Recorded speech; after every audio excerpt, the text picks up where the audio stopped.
Zonja dhe zotrinj, ju përshëndes. Qeveria ka planifikuar 162 milion euro financim për indërtimin. Në vitin 2020, 105 milion do të merren borxh, ndërsa pjesa tjetër pritet të jepet nga donatorët e huaj. Ndërkaq sot Arben Ahmetaj u dekretua si ministër shteti për indërtimin.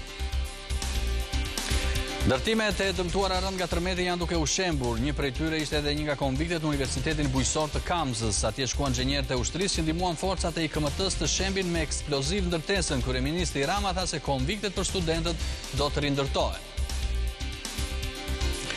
Këto ditë një apartament në Durrës mund të blihet me çmime shumë më të ulta, deri në 10.000 euro më pak. Më shumë çmimet janë ulur në zonën e plazhit. Edhe këtu në Tiranë ka rritje të numrit të shtëpive në shitje, por çmimi nuk ka lëvizur. Një çift i sapo martuar dyshohet se u vethelmua në fshatin Gjyrë të Librazhdit këtë mëngjes. 19-vjeçaria Rezarta Hajdari u gjete pa jetë, ndërsa bashkëshorti i saj është në gjendje të rëndë. Ngjarja ndodhi vetëm 5 ditë pas dasmës së tyre.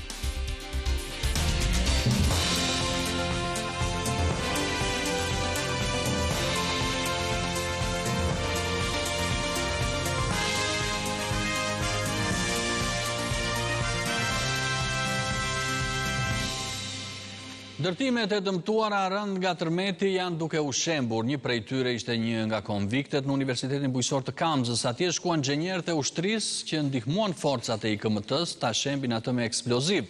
Kryeministri Edi Rama tha se konviktet për studentët do të rindërtohen. Le të ndjekim Andi Borën.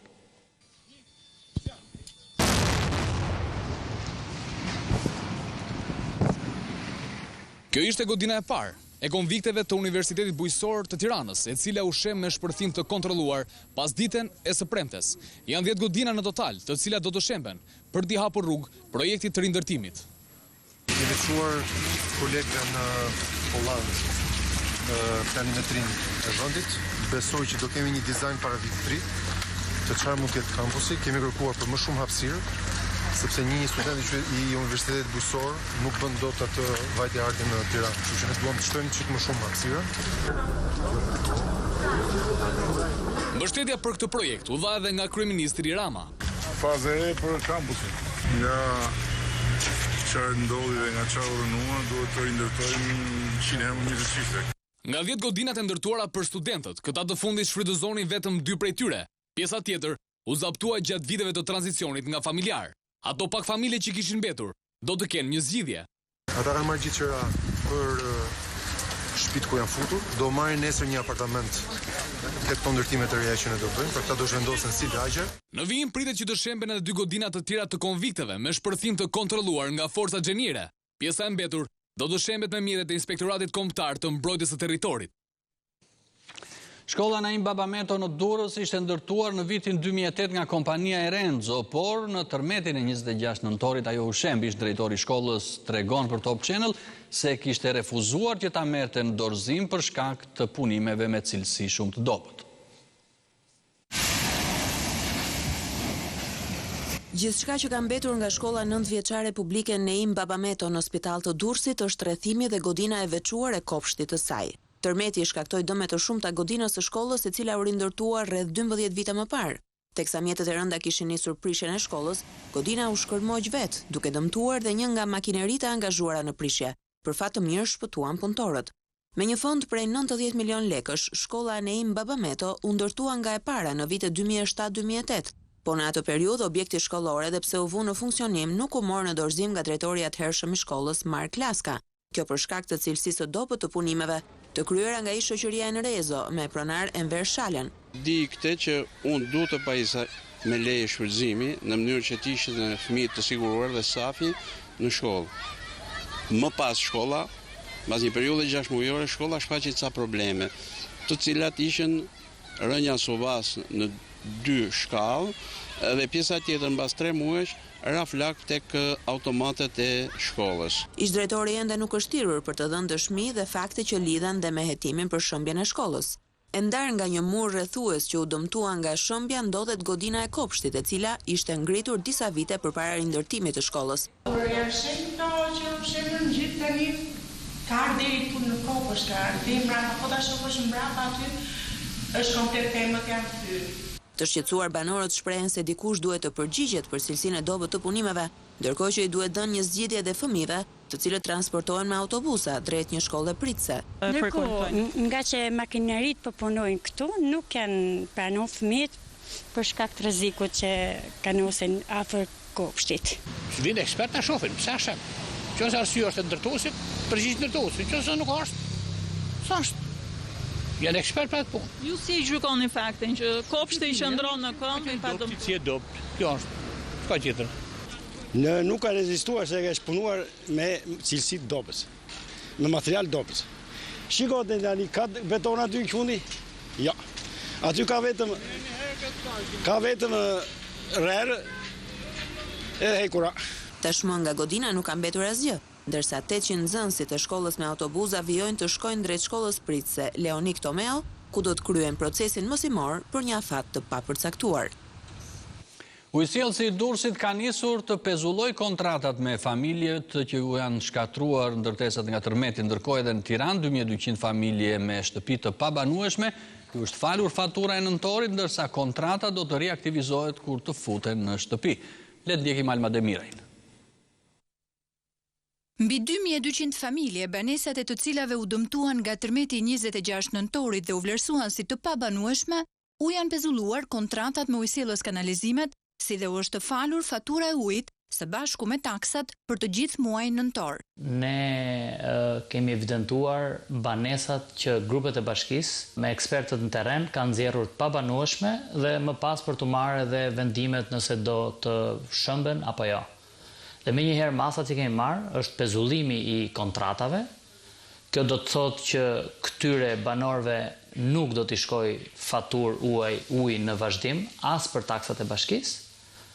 Për te kësaj kemi marrë dhe një vendim që është i rëndësishëm dhe në benefit të banorëve cilët tashmë janë jashtë banesave të tyre, bëhet fjalë për faturën e nëntorit që ato kanë konsumuar deri në datën 26, pra ditën e tërmetit, nuk do ta paguajnë dhe këtë faturë. Meqense se vlerësimet në përbanesa vijojnë, shifra prej 2200 pritet të ndryshojë, edhe se një pjesë e banorëve mund të rikthehen në banesa, pasi kryen disa vlerësime nga inxhinierët e ndërtimit, dhe për ta, ujësjellësi do të riaktivizojë kontratën në momentin që banorët futen në shtëpi. Edhe në qytetin e Durrësit, ujësjellësi ka njoftuar banorët për pezullimin e kontratës, veprim i cili kryhet pa pagesë, ndonse më parë për këtë paguhej 2000 lekë të reja. Por ujësjellësi i Durrësit u kërkon qytetarëve që të paraqiten personalisht për të kryer këtë veprim dhe të kenë me vete librezën e ujit dhe kartën e identitetit. Afati për pezullimin e kontratave do të jetë deri në 31 janar. Ndërkohë që për qytetarët e tjerë në Tiranë, banesat e të cilëve nuk janë vlerësuar të pabanueshme, në muajin dhjetor fatura e ujësjellësit u mbërrin bashkë me taksën e banesas. Këto ditë një apartament në Durrës mund të blihet me çmim shumë të ulët deri në 10.000 euro më pak. Më shumë çmimet janë ulur në zonën e plazhit. Edhe këtu në Tiranë ka rritje numri të shtëpive në shitje, por çmimi nuk ka lëvizur. Le të ndjekim Rudina Muçën. Ju marr për këtë njoftimin e këtij apartamenti që keni në shitje 1+1. Çfarë çmimi ka? Ai pronari pjanë shtëpi i ka pagujt nga 65.000 euro, edhe ka ullja 10.000 euro i që ka thonë mu. Do me thënë të 5 e merë këtë 1+1. I ka punë qoj se kanë lujtuat, jo. Një apartament në qytetin e Durrësit kushton 10.000 euro më pak. Tërmeti 26 nëntorit ka nxitur pronarët e objekteve të shesin pronat e tyre. Frika një tjetër lëkundje ka sjellë apartamente të lira. Në qytetin bregdetar, pronarët e këtyre objekteve preferojnë të kenë para në dorë, sesa një objekt në Durrës, që dikur siguron të ardhurat të mira përgjatë sezonit turistik. Duke qenë që një pjesë e madhe e banorëve në Durrës janë emigrant, duke parë nga mediat ato kanë vendosur të nxjerrin apartamentet e tyre në shitje, ndoshta për të investuar diku tjetër. Për shembull, kush është ky ndryshim çmimi? Është ndryshim nga një apartament që unë po e trajtoj vetë si rast nga 27.000 euro, por shitet me 18.000 euro, por nuk është vetëm ky rast, ka shumë raste të tilla. Kemi një fluks shitjesh apartamentesh në Durrës?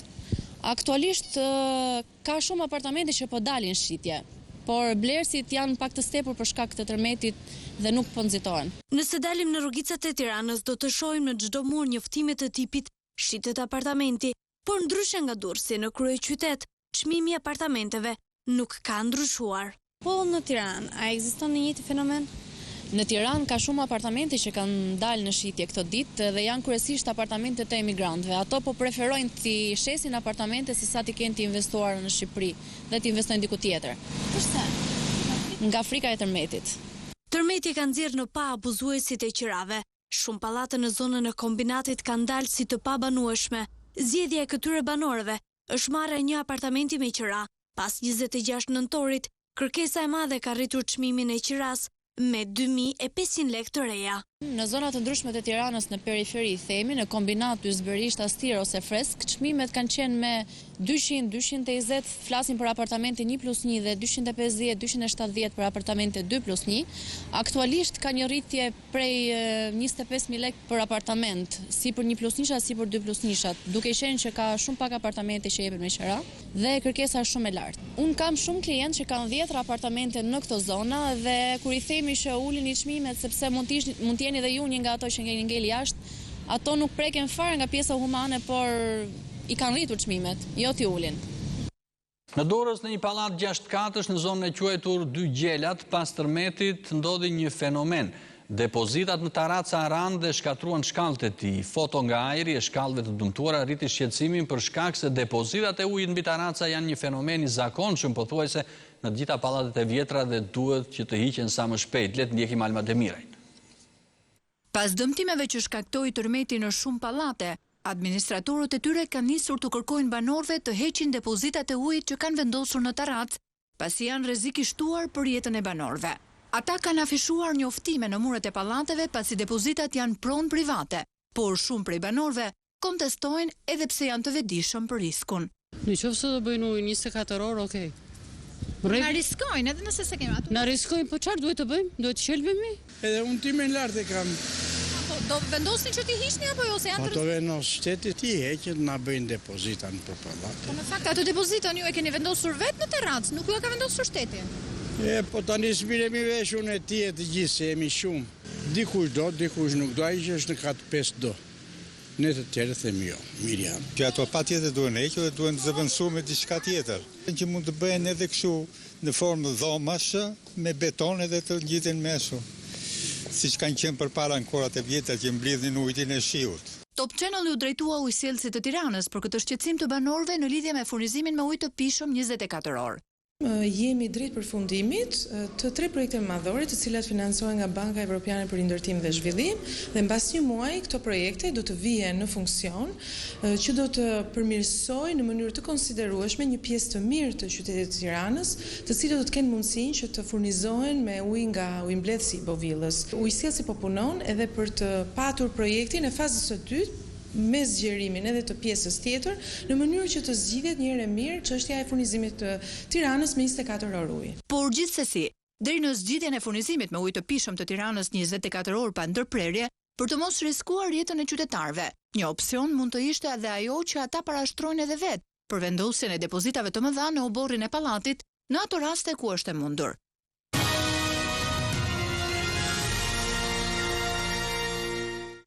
Kabineti qeveritar i shtohet edhe një ministër. Kryeministri Edi Rama propozoi emrin e Arben Ahmetajt në krye të Ministrisë së Rindërtimit dhe ai është dekretuar menjëherë nga Presidenti i Republikës. Ndërkaq qeveria ka planifikuar 162 milion euro financim për rindërtimin. Në vitin 2020 105 milion do të merren borxh, ndërsa pjesa tjetër pritet që të jepen nga donatorët e huaj. Qeveria do të marrë 105 milion euro vitin e ardhshëm për të financuar programin e rindërtimit nga pasojat e tërmetit të 26 nëntorit. Komisioni i Ekonomisë ndryshoi projekt buxhetin për vitin 2020, duke rritur me 13 miliard lek shtesë deficitin e parashikuar buxhetor. Sipas ndryshimeve të reja, huamarrja e qeverisë për vitin e ardhshëm do të jetë 42 miliard lek nga 29 miliard që ishte parashikuar në draftin fillestar të projekt buxhetit. Ndërsa në raport me prodhimin kombëtar, deficiti rritet nga 1.6% që ishte parashikuar në 2.25%. Projekt buxheti do të kërkojë ndryshime të rëndësishme Kuvendin kryesor e zë krijimi i fondit të rindërtimit.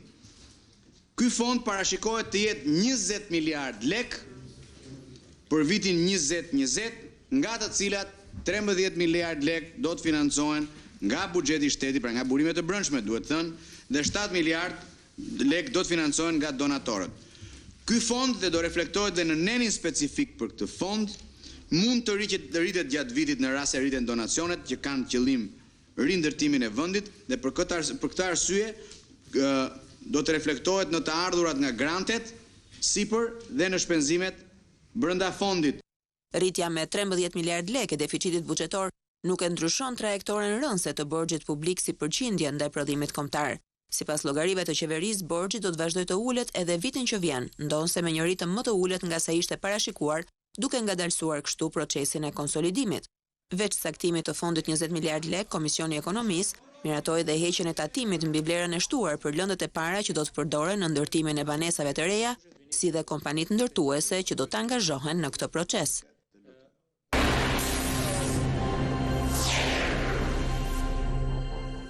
Një çifti sapo martuar dyshohet se është vethelmuar në fshatin Gjyrë të Librazhdit këtë mëngjes. 19-vjeçaria Rezarta Hajdari u gjet e pajet, ndërsa bashkëshorti i saj është në gjendje të rëndë. Ngjarja ndodhi vetëm 5 ditë pas dasmës së tyre, por arsyet ende nuk janë mësuar. Le të ndjekim Bruna Kërçyku.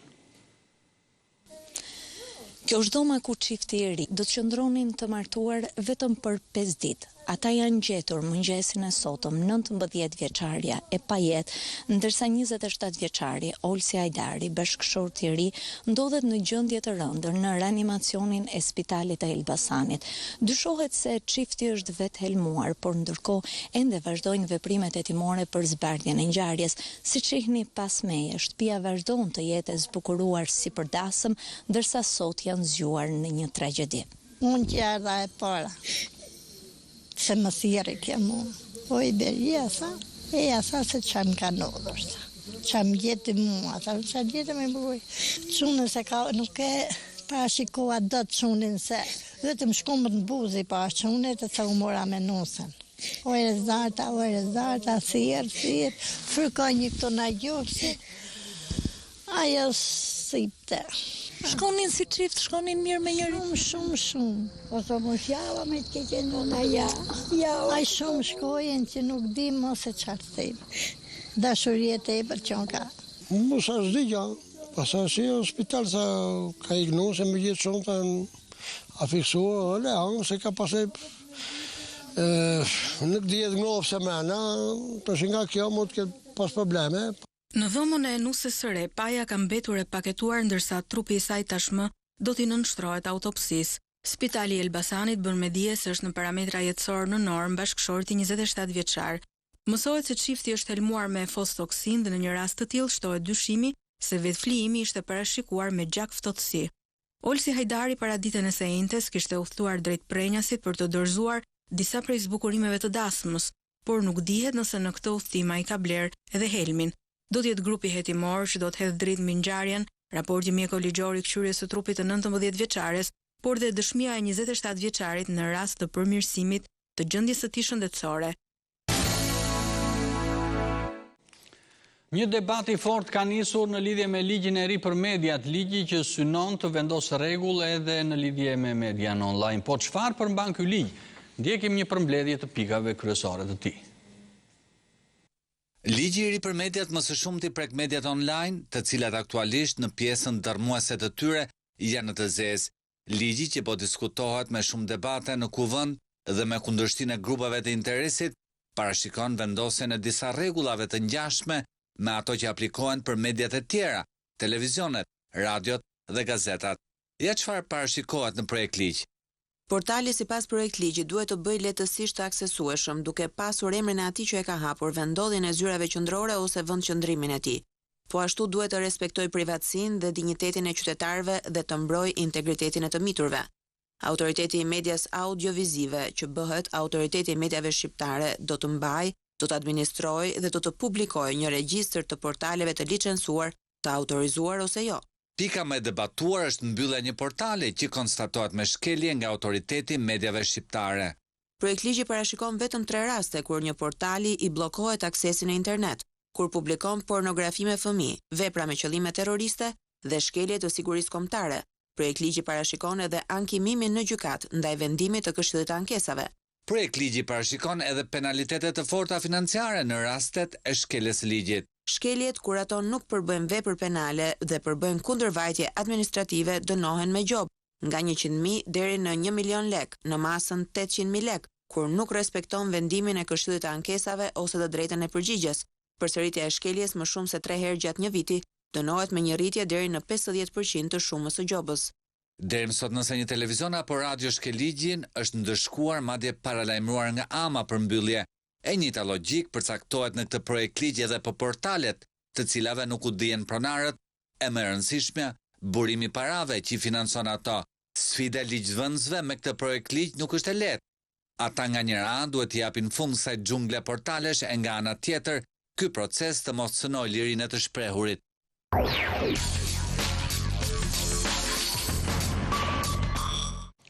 Presidenti i Kosovës Hashim Thaçi ndryshoi datën e mbledhjes së parë të parlamentit të ri të vendit nga 24 dhjetori për në datën 26 dhjetor për shkak të pushimit të Krishtlindjes. Por ndërkohë LDK-ja dhe vetëvendosja ende s'kan arritur një marrëveshje për qeverinë e re. Albin Kurti u takua këtë pasdite me Isa Mustafën. Le të lidhemi tani drejt për drejt me Alberta Ashanin për të mësuar më shumë. Përshëndetje Alberta, çfarë solli takimi Kurti Mustafa dhe dy liderët në fakt u afruan apo janë ende larg një marrëveshje?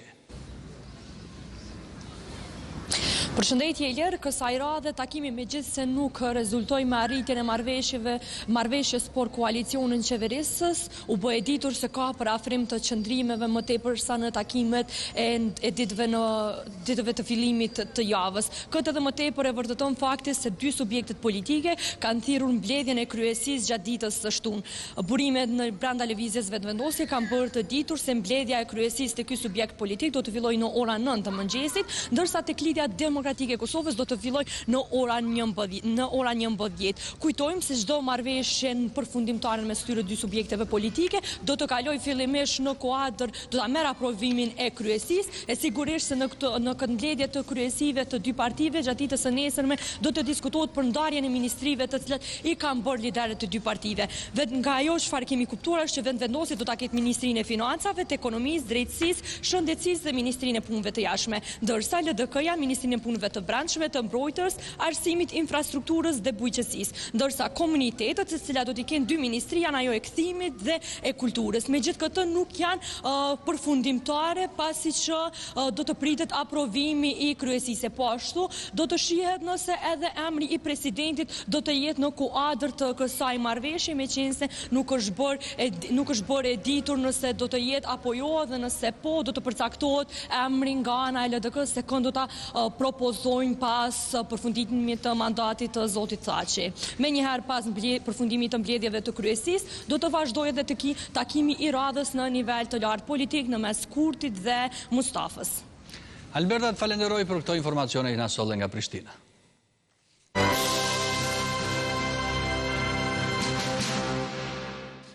Në Washington, tani Komisioni i Ligjeve i Dhomës së Përfaqësuesve rekomandoi ngritjen zyrtare të akuzave ndaj presidentit Donald Trump, duke e quar një hap më tej procesin për shkarkimin e tij. Se si do të vazhdojë më tej procesi dhe cilat janë gjasat në fakt për shkarkimin e presidentit, këto do na i thot tani Ilir Konomi, zërit Amerikës. Ilir, të përshëndes. Përshëndetje Ilir, pas saktit të sotëm, Dhoma e Përfaqësuesve në një seancë plenare javën e ardhshme do të miratojë akuzat dhe gjasat janë që kjo do të ndodhë, do të miratohen, pra pasi demokratët kanë aty shumicën. Pra kemi dy akuzat tashmë të formalizuara që demokratët kanë ngritur kundër presidentit, e para për shpërdorim pushtetit dhe e dyta për pengim të Kongresit. I gjithë procesi deri tani është shoqëruar nga një luftë e ashpër dhe zgjatur politike.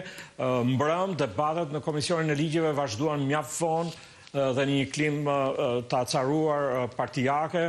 Demokratët që ngulin këmbë se presidenti abuzoi me pushtetin kur i kërkoi Ukrainës të hetojë rivalin e tij për zgjedhjet e 2020-s, Joe Biden, ndërkohë që pezullojnë në formë presioni paketën e asistencës ushtarake për Ukrainën, dhe nga ana tjetër janë republikanët që thonë se presidenti Trump nuk ka bërë asgjë të gabuar. Zëdhënësja e shtëpisë Bardh, Stephanie Grisham, i quajti sot përpjekjet e demokratëve një maskaradë dhe tha se presidenti Trump pret me padurinë që çështja të kalojë në Senat. Natyrisht në Senat shumicën e kanë republikanët, të cilët nuk do ta lejojnë shkarkimin e presidentit të tyre republikan. Procesi i lirë funksionon kështu: Senati me 100 antar shndrohet në këtë rast në një sallë gjykimi që kryesohet nga kreu i gjykatës lartë, paraqiten akuzat dhe avokatët e secilës palë japin argumentet e tyre, dhe senatorët luajnë në këtë rast rolin e antarëve të jurisë, sepse në Shtetet e Bashkuara gjykimi bëhet me juri. Për të shkarkuar presidentin nevojiten 2/3 e Senatit, pra 67 nga 100 senatorët duhet të mbështesin akuzat, gjë që praktikisht është e pamundur. Pavarësisht kësaj, do të jetë hera e tretë në historinë amerikane që Senati do të bëjë gjyq për shkarkimin e një presidenti. Ilir? Një ekonomit falenderoj për këtë lidhje të drejt për drejt. Lideri konservator Boris Johnson fitoi zgjedhjet në Britaninë e Madhe duke marrë shumicën dërmuese në parlament. Boris Johnson tha se shpreson që fitoria i jashtëzakonshme e partisë së tij do të jap fund debatit për Brexitin dhe do të hapë rrugën për shërimin e vendit. Duke folur në Downing Street, ai tha se do të kërkonte të justifikonte besimin që i ishte dhënë edhe nga mbështetësit e laboristëve që votuan konservatorët për të parën herë. Ai tha se nuk do të injoroj as ata që kundërshtojnë Brexitin, ndërkohë që ndërton me Evropën një partnership me të drejta sovrane. Nëse pyesni veten se çfarë do të bëj kjo qeveri e re, çfarë do të bëj unë me këtë mazhorancë të jashtëzakonshme, këtë do t'ua tregoj unë. Ne do të bashkohemi, do të mbledhim bashkë të gjithë Mbretërinë e Bashkuar, Anglinë, Skocinë, Walesin, Irlandën e Veriut, dhe do të ecim përpara duke shpalosur fuqinë e një vendi të bashkuar. Konservatorët fituan një shumicë prej 80 deputetësh, më e madhja në Dhomën e Komuneve që nga viti 1987. Numri i deputetëve konservator llogaritet të jetë rreth 365, ndërkohë që laboristët kanë marrë 203 deputet, SNP 48, liberal-demokratët 11 dhe DUP 8. Por ndërsa Johnson thot se kjo shumicë i jep mandatin për të finalizuar Brexitin, Skocia, ku Partia Kombëtare e Nicola Sturgeon ka fituar shumicën, thot se është kundër Brexitit. Kryeministra skoceze tha se Boris Johnson nuk ka mandat të nxjerrë Skocinë nga Bashkimi Evropian, duke shtuar se ajo do të kërkojë një tjetër referendum për pavarësinë, pasi i humbi atë të 2014-s. Fitoria Johnson është pasuar me një mori reagimesh nga jashtë. Për presidentin amerikan tani Britania dhe SBA do të mund të lidhin një marrëveshje të re pas Brexitit. SBA dhe Britania mund të lidhin një marrëveshje të re që ka potencialin të jetë më e madhe dhe më fitimprurse se çdo marrëveshje e mundshme me Bashkimin Evropian. Festoni për Borisin, shkruante Trump në Twitter, ndërsa liderët e BE-s presin tani që marrëveshja për tërheqjen e Britanisë nga bloku të finalizohet dhe premtojnë bashkëpunim të frytshëm edhe në të ardhmen. Në Top Channel nis muajin tjetër Top Talent në edicionin e tij të tretë. Show i talentit Top Talent do të nisë sezonin e tretë në muajin janar. Ky sezon do të jetë me një gamë më të gjerë konkurrentësh, instrumentist, këngëtar, kërcimtar, interpretues në zhanre të ndryshme, prezantues dhe gazetar brenda dhe jashtë Shqipërisë. Në muajin nëntor të shumt kanë qenë aplikuesit që janë regjistruar për të qenë pjesë e sezonit të tretë. Ditën e 7 dhe të diel në orën 10 do të realizohen audicionet e para të përgjithshme, të cilat do të transmetohen në live stream në kanalin e Top Channel në YouTube. Publiku do të jetë për herë të parë aktiv me votat e tij në transmetimin live stream në kanalin e Top Channel në YouTube, ku me anë të chatit në live stream do të shkruajnë emrin e konkurrentëve që preferojnë, dhe ata që do të marrin më shumë vota do të jenë automatikisht konkurrent në sezonin e tretë. Të gjithë ata që duan të jenë pjesë e sezonit të tretë dhe që nuk kanë mundur të aplikojnë, Top Talent në datat 16, 17 dhe 18 dhjetor do të rihap aplikimet në websajtin e Top Channel. Disa prej konkurrentëve të Top Talent në 2 sezonet e kaluara janë tashmë pjesë e Top Channel në disa emisione të ndryshme si pjesë e produksioneve, por edhe si prezantues. Ky sezon do të sjellë edhe ndryshim në strukturën e programit, në prezantim si dhe në emrat e jurisë. Top Talent është një mundësi për të gjithë grup moshat që synojnë të jenë pjesë e televizionit, si dhe për të gjithë interpretuesit në zhanre të ndryshme. Ishte gjithçka për këtë edicion, ju falenderoj që na ndoqët, ju uroj të keni një fundjavë të mbarë. Mirupafshim.